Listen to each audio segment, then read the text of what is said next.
5 things that are confidence killers at workplace.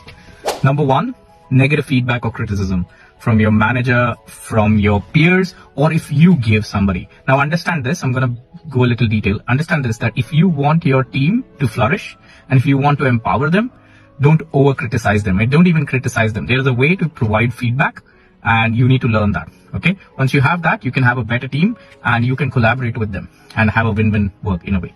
Okay. Confidence killer number 2 at workplace is comparison to others. Either you're comparing yourself to others or from other industry or your neighbors and other things. Stop doing that. One thing I learned long back is that even if I compare somebody and the salary that they're getting, they're not going to give it to me, even if I'm earning way low, right? So the only way for me to grow is to understand what their skills is, understand the gap and work towards it. That's the way it is. Confidence killer number 3, fear of failure or rejection.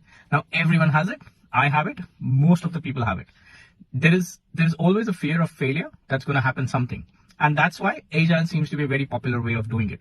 So anything that you do it in a smaller chunk to see whether it fits for you or not. Even if you want to try a new habit, see how it fits for you and take a call on that.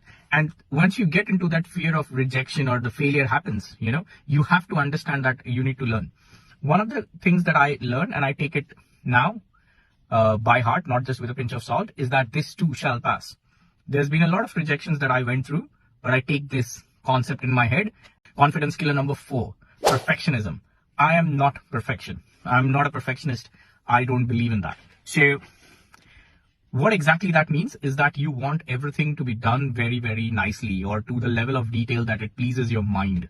Okay. Now, again, the same thing, get certain things done so that it is executable, runnable, whether it's a habit or something. So if you want to start a habit of, writing every day, just take a piece of paper and do it. Take a nap and do it. Okay. You don't have to have a specific pen. You don't have to have a ruled book. If you want to go to gym every day, try to get in 30 minutes of exercise at your home. If you want to make sure that you're better at meetings, try to see how you can improve by just taking one thing. Take better notes at meeting, for example, right? So that's how you can do it. Confidence killer number 5 is the unclear goals or unclear expectations, or not knowing your R&R, that is roles and responsibility. Now, roles and responsibility is very important. I'm going to have a separate video on how you can use it for your benefit and for your appraisals as well. But just listen to me here. When you have unclear goals, you do not know what you're targeting. So let's say in a given year or even in a given project, just figure out what do you want from this project.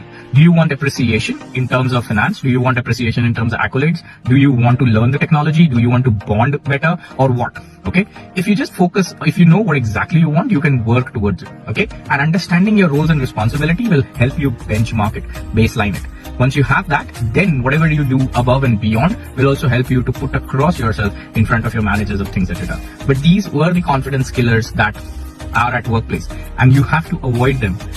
Try to avoid them. Try to have a workaround with them. Connect with me.